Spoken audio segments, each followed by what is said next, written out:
नमस्कार, आप सभी का स्वागत गांव किसान में। मैं हूं मुकुल शर्मा। गांव किसान कार्यक्रम में हर रोज़ आपके लिए कृषि से संबंधित जानकारी लेकर हम हाजिर होते हैं। आज के कार्यक्रम की अगर बात की जाए, आज खेती किसानी में आपको जानकारी देंगे आंवला की खेती के बारे में। हमारा पशुधन में बात होगी मुर्गी पालन की, और कामयाब किसान की दास्तान में आज आपकी मुलाकात कराएंगे एक सफल महिला किसान से। तो चलिए शुरुआत करते हैं कार्यक्रम की। किसान बहनों भाइयों, खेती किसानी में आज आपको हम जानकारी देने जा रहे हैं आंवले की खेती के बारे में। जी हाँ, हम सभी जानते हैं अधिकतर अगर देखा जाए जो शुष्क क्षेत्र हैं वहाँ पर इसकी खेती की जाती है, लेकिन किस तरीके से आंवले की खेती करके भी हमारे जो किसान हैं वो आत्मनिर्भर बन सकते हैं। इसके लिए ज़रूरी कि आपको ना सिर्फ उचित प्रबंधन अपनाना होगा, कई सावधानी आपको अपनानी होगी, जिसके बाद आप सफलतापूर्वक आंवले की खेती कर सकते हैं। और इसके बाद अगर आप चाहें तो इसके प्रसंस्करण क्षेत्र में भी आगे बढ़कर अपनी आमदनी को दोगुना कर सकते हैं। तो आइए इस बारे में और ज़्यादा जानकारी के लिए नज़र डाल लेते हैं इस खास रिपोर्ट पर।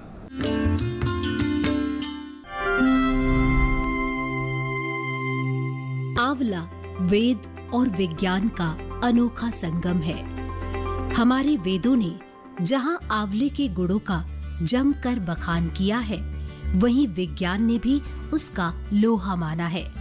उत्तर प्रदेश का प्रतापगढ़ जिला न केवल राजा रानी के किस्से के लिए मशहूर है, बल्कि आंवले के लिए भी विश्व प्रसिद्ध है। देश का 80% आंवले का उत्पादन इसी जिले में होता है। हर साल 8 लाख कुंतल से ज्यादा का उत्पादन यहाँ किया जाता है। यहाँ लगभग 12,000 हेक्टेयर भूमि पर आंवले के बाग लगाए गए हैं। इस समय जिले के हजारों किसान आंवले से समृद्ध जीवन जी रहे हैं।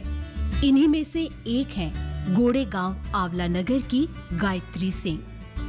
गायत्री सिंह को विरासत में 2 एकड़ आंवले का बाग मिला, जिसे उन्होंने कड़ी मेहनत और लगन से 8 एकड़ तक का विस्तार दिया और आंवला प्रसंस्करण में नए प्रयोग कर स्वरोजगार की नई परिभाषा गढ़ी और दूसरे किसानों के लिए भी प्रेरणा स्रोत बनी।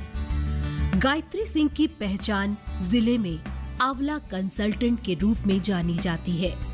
ये राजीव गांधी महिला विकास परियोजना जायस रायबरेली सेंटर में बतौर सलाहकार कार्यरत हैं और देश भर में आंवला के उत्पाद के प्रचार प्रसार में लगी हुई है। हमारे घर के बगल में ही हमारी 2 बीघे ज़मीन है। तो पहले तो इसमें खेती बाड़ी होती थी, तो हमारे अगल बगल में आंवले थे, वो बिकते थे, उनको कुछ पैसे अच्छे मिल जाते थे। हमने विचार बनाया कि लाओ हम भी आंवले लगा दें, तो इसमें हम आंवले लगा दिए। 2-4 साल में फलत देना भी शुरू कर दिए। फलत देना जब ही शुरू किए, उसी समय संयोगवश हम फ्रूट प्रोसेसिंग के प्रशिक्षण में बिल्कुल जानकार हो गए। जानकार होने के बाद हम इनका प्रोडक्शन शुरू किए तो हमें उसमें लाभ मिलने लगा। तो आंवले की देख रेख से और उनकी सुरक्षा बड़े ध्यान से करने लगे कि हमें ज़्यादा फल देंगे तो हम ज़्यादा प्रोडक्ट बनाएंगे और ज़्यादा फ़ायदे होंगे। तो ये 2 बीघे के आंवले पहले छोटे थे, कम फल देते थे, 10-20 कुंटल जो मिलता था उसका प्रोडक्शन करते रहे। फिर हमारे ध्यान में आया कि हमारे पास और 8 बीघे ज़मीन है, 7 बीघे, तो हम उसमें भी आंवला लगा दें तो हमें अच्छा पैसा मिल जाएगा। फिर हम अपने पति के सहयोग से उसमें भी लगाना शुरू कर दिए। हम दोनों लोग बड़े सुबह निकल जाते थे, बच्चे सोते रहते थे तो 4 ही बजे निकल जाते थे और घूमते टहलते वहाँ बना के अपना थाले वगैरह और शुरुआत शुरू कर दी। फिर जब वो आंवले भी तैयार हो गए, मेरा प्रोडक्शन भी शुरू हो गया, अच्छी खासी बिक्री होने लगी। अब इससे तो हम प्रोडक्शन कर लेते हैं क्योंकि इसमें अब अधिक फल आने लगे हैं, और वो जो बाद में लगाएं उसमें कम फल आते थे। तो हमारे जो सहभागी लोग हैं प्रोडक्शन करने वाले, उनसे हम बातचीत किए कि कौन फ्रांसीसी आंवले क्या रेट जाएंगे क्या, तो अच्छे भाव से और हर वैरायटी अलग करके उनको दे देते हैं। जो व्यापारियों को देते हैं तो कम पैसा मिलता है। अगर हम अपनी वैरायटी और उसमें छटाई करके सहभागियों को देते हैं तो अच्छे पैसे मिल जाते हैं। तो आज हमें आंवले से पर्याप्त धन मिल रहा है, प्रोडक्शन भी मेरा हो रहा है और पर्याप्त धन मिल रहा है। समय में ही हम गेहूं चावल जितना हमको ज़रूरत होती है उसको ले कर के अपना भंडारित कर लेते हैं और खुश भी हैं, पैसा भी है, उससे बच्चों की पढ़ाई लिखाई भी हो रही है और अपना हर काम हो रहा है। तो आंवला लगाने से मेरा सब कुछ अच्छा हो गया है। समय सीजन आंवले जब गिर जाते हैं तो उसकी देख रेख भी हम करते हैं। उसकी देख रेख में हम पति पत्नी दोनों आते हैं। तो हम अगर जाले निकाल रहे हैं तो मेरे पति हमको केरोसिन लगा के पकड़ा दे रहे हैं, काटन को केरोसिन लगा करके। और जब हम उसकी सफाई कर रहे हैं तो पुताई कर रहे हैं। तो इसलिए भाई सहयोग से बहुत बल मिलता है। इनके पति इंद्र बहादुर सिंह शुरू से ही इनका सभी कार्यों में अपना सहयोग देते आ रहे हैं। आंवले से बने उत्पाद को बाजार में उचित भाव से बेचना, किसान मेले में या फिर अन्य बड़े सार्वजनिक स्थलों पर इससे बने उत्पाद का स्टॉल लगाना और बैंक के लेन देन का सभी कार्य ये देखते हैं। गायत्री सिंह के साथ जुड़ने से हमें इनकी समय समय पर सारी मैं मदद करता रहता हूँ। बहुत से ऐसे कार्य हैं जो ये करने में असमर्थ हैं, जैसे बाज़ार से चीनी लाना और उसे बनाने में जो केमिकल्स लगते हैं उनको लाने के लिए, वो सब मैं इनकी सहायता करूँ। बाकी कागज़ तैयार करने में, जैसे 1 किलो मुरब्बा बनाने में क्या लागत आएगी, इस चीज़ हमने इनको जानकारी दिया, इनको बना करके दिखाया। जो भी होती थे हम दोनों लोग बैठ के आपस में डिस्कस कर लेते थे कि हाँ 1 किलो या 1 कुंटल बनाने में इतनी लागत आएगी, इतनी चीनी होगा, इतने में ये बिकेगा, फिर इसमें हमको कितना प्रॉफिट आएगा। कड़ी मेहनत और पर्याप्त अनुभव से इनके द्वारा बनाए गए उत्पाद से पर्याप्त धन अर्जित होने लगा। इससे उत्साहित होकर इन्होंने करीब 8 एकड़ भूमि पर आंवले के बाग का विस्तार किया। आज प्रतापगढ़ के कुछ उन्नतशील किसानों ने आंवला उत्पाद से बनी चीजों को बाजार में बड़े स्तर पर स्थापित किया है। इसी क्रम में गायत्री सिंह ने भी घर पर स्थापित छोटे स्तर से ऊपर उठकर एक बड़ा प्रोसेसिंग सेंटर खोला है, जिसमें आंवला से निर्मित विभिन्न प्रकार के उत्पाद बनाए जा रहे हैं। इंसान के हौसले बुलंद हों तो क्या नहीं किया जा सकता, जैसा कि प्रतापगढ़ की गायत्री सिंह ने कर दिखाया। तो देखा आपने किस तरीके से आंवले की खेती के जरिए आपकी आमदनी दोगुनी हो सकती है और आत्मनिर्भर कृषि का जो सपना है वो भी सार्थक हो सकता है। फिलहाल गांव किसान में वक्त हो चला एक छोटे से ब्रेक का। आप बने रहिए दूरदर्शन किसान पर।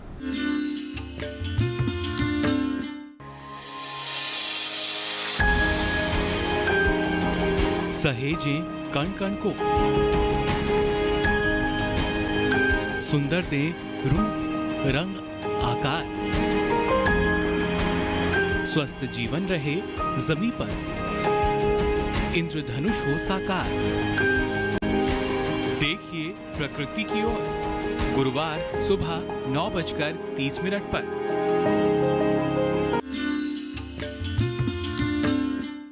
ब्रेक के बाद आप सभी का एक बार फिर स्वागत गांव किसान में। अब चलिए बात करते हैं हमारा पशुधन में मुर्गी पालन की।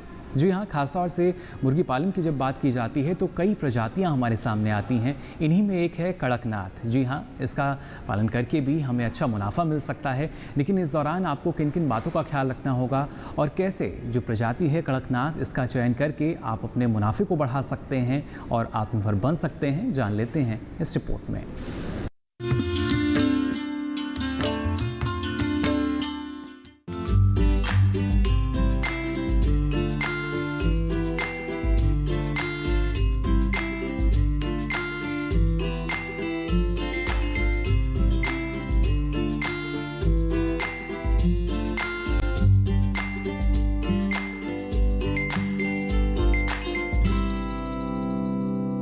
सिक्स मंथ पहले मैंने ये अपना कड़कनाथ फार्मिंग स्टार्ट की है, जो कि ये आपको बताना चाहूँगा कि कड़कनाथ जो है आपका मध्य प्रदेश झाबुआ जो डिस्ट्रिक्ट है वहाँ पे जगह पड़ती है मध्य प्रदेश में, तो वहाँ का ये बर्ड है।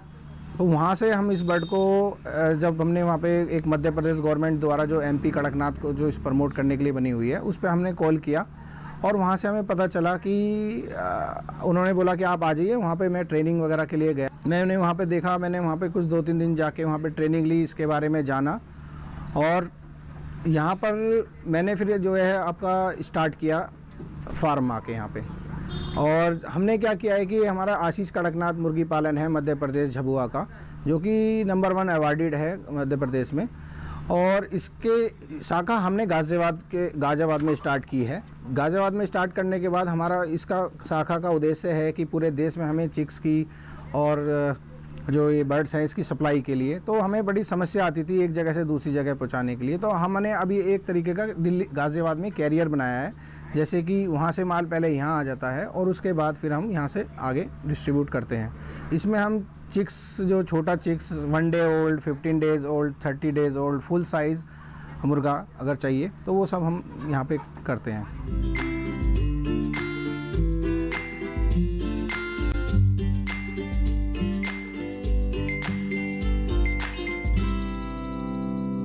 हम उन लोगों को पूरा ट्रेनिंग वगैरह भी यहाँ से प्रोवाइड कराते हैं, जैसे कि उनको क्या वैक्सीनेशन होती है पूरे, और किस तरह से पाला जाए एक मुर्गी के लिए, और 1000 बर्ड्स के लिए कितना स्पेस चाहिए, वो सारा हम ट्रेनिंग में उन लोगों को बताते हैं। इनका खाना, सारा चीज़ें।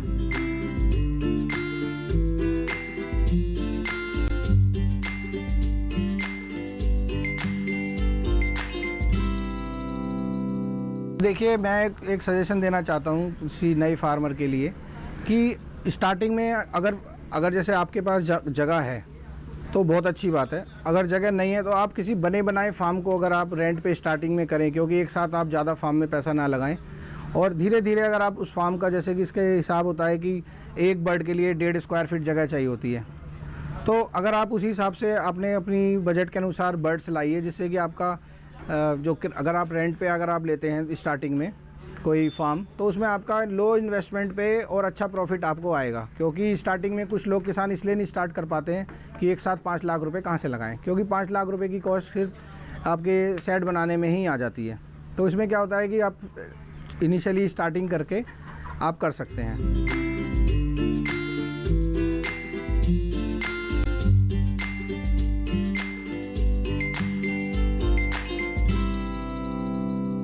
जहाँ तक इसकी देखरेख का सवाल है, इसका देखरेख बहुत ही आसान है। इसमें आपको सीधा ध्यान रखना है कि इनका जो ड्रिंकर है और इनका जो फीडर है, इन्हें एक बार आप दिन में फुल कर दीजिए। उसके बाद ये मुर्गा इस तरह का है कि ये पूरे दिन में अपने हिसाब से खाता रहेगा और अपने हिसाब से घूमता फिरता रहता है। ना तो ये ज़बरदस्ती खाएगा और ना ये किसी प्रकार का वेस्ट करेगा।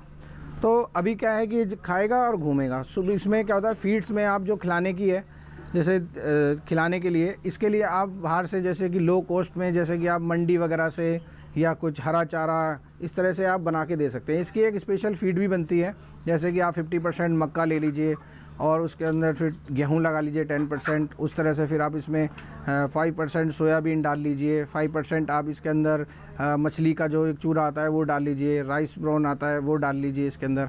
तो इस तरह से 5-6 आइटम्स का मिला के हम इसका फीड बनाते हैं।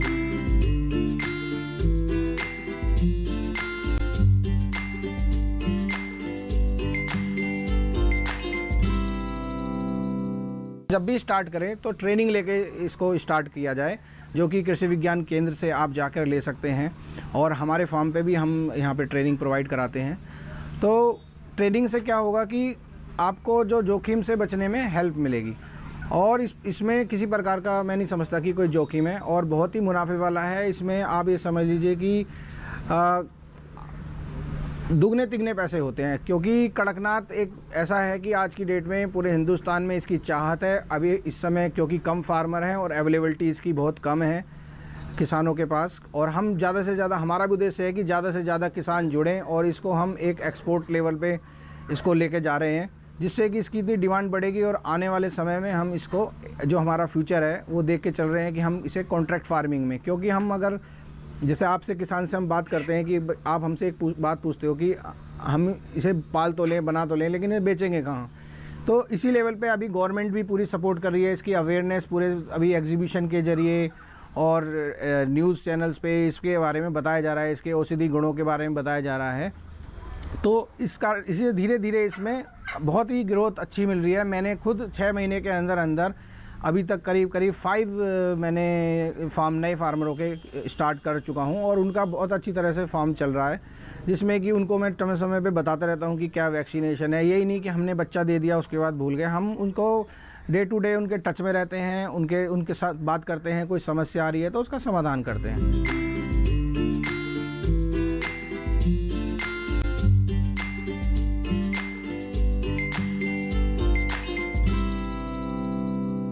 युवा होने के नाते मैं आने वाली पीढ़ी को जो अभी चल रही है उनको ये सलाह दूंगा कि आप जो भी कुछ करना चाहते हैं उसको थोड़ा डेडिकेटिवली करें। जो भी, चाहे आप कोई भी फील्ड में आए, मैं ये नहीं कह रहा कि आप मुर्गी पालन कीजिए, कोई भी फील्ड में आप आएँ लेकिन उसको मन से करो, अपना समझ के करो।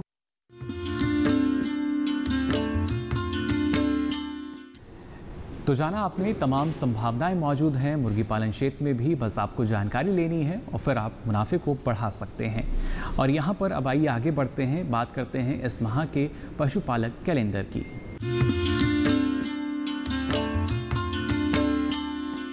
अगस्त माह में ध्यान देने वाली बातें। बरसात के मौसम में पशु घरों को सूखा रखे। पशु घरों को मक्खी रहित करने के लिए नीलगिरी या नींबू घास के तेल का छिड़काव करते रहें। पशुओं को खनिज मिश्रण 30 से 40 ग्राम प्रतिदिन दें, जिससे पशु की दूध उत्पादन और शारीरिक क्षमता बनी रहे। पशुओं को बाह्य परजीवी से बचाने के लिए पशु चिकित्सक से परामर्श अवश्य दिलवाएं। पशुशाला में फर्श और दीवार आदि साफ रखें। तुलसी या नींबू घास का गुलदस्ता भी पशुशाला को स्वच्छ बनाए रखने में मददगार होता है। पशुशाला को कीटाणु रहित करने के लिए नीम तेल आधारित कीटनाशक का प्रयोग करें। पशुओं को अत्यधिक तापक्रम एवं धूप से बचाने का उपाय करें। मुंह पका खुरपका रोग, गलघोटू रोग, ठप्पा रोग और फड़किया रोग आदि के टीके नहीं लगवाए हैं तो कृपया अभी टीके लगवा लें। भेड़ बकरियों में पीपीआर, भेड़ चेचक व फड़किया रोग होने की संभावना रहती है, इसलिए इन रोगों से बचाव के लिए टीके अवश्य लगवाएं। मुंह पका खुरपका रोग से ग्रस्त पशुओं को अलग स्थान अथवा बाड़े में बांधें, ताकि संक्रमण स्वस्थ पशुओं में नहीं हो। रोगग्रस्त पशुओं के मुंह, खुर व थनों के छालों को लाल दवा का 1% घोल बनाकर धोएं। गलघोटू व ठप्पा रोग के लक्षण दिखते ही तुरंत पशु चिकित्सक से संपर्क करें।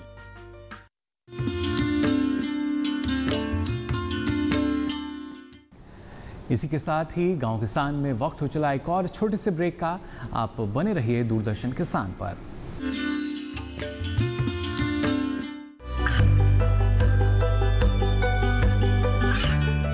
गांवों और पिछड़े क्षेत्रों में सरकारी योजनाओं की जानकारी पहुंचा। देश में कौशल और क्षमता विकास कर ग्रामीणों को सामाजिक बदलाव और विकास से जोड़ने की दूरदर्शन किसान की पहल चौपाल चर्चा देखें सोमवार से शुक्रवार सुबह 9 बजे।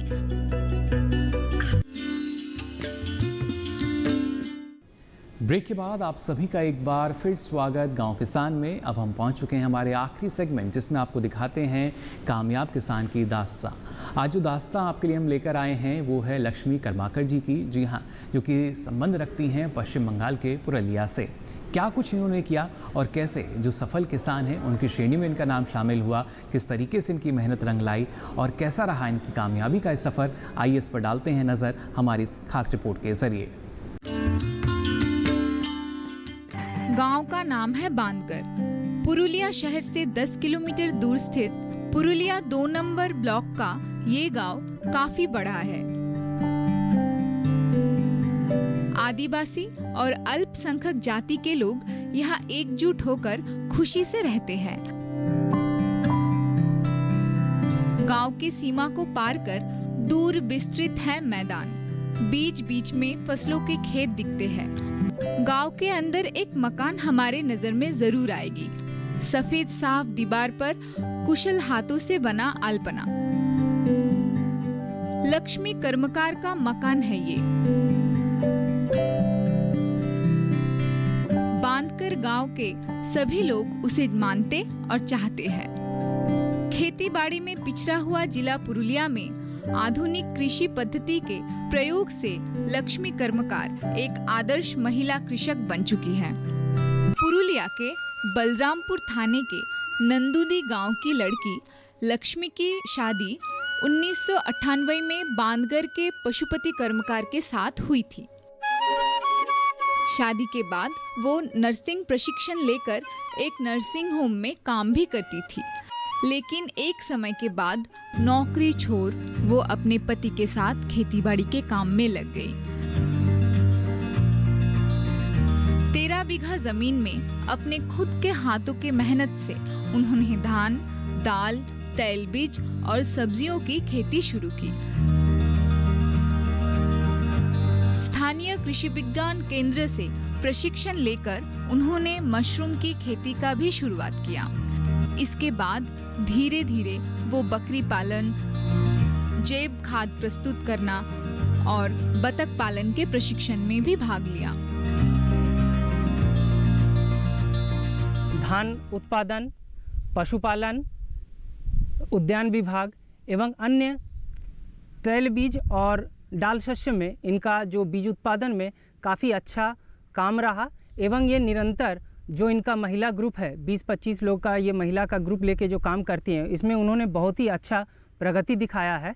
साथ में सबको एक साथ ये चल के काम करती है, इसीलिए इनका हमने नाम सुझाव किया। लक्ष्मी के दैनिक आय का एक बड़ा अंश अंडे बेचकर ही हो जाता है। अपने हाथों से खेती करने के कारण काफी अनुभव भी हुआ है उनको। इसी के साथ सरकारी प्रशिक्षणों ने भी आगे बढ़ने में उनकी सहायता की है।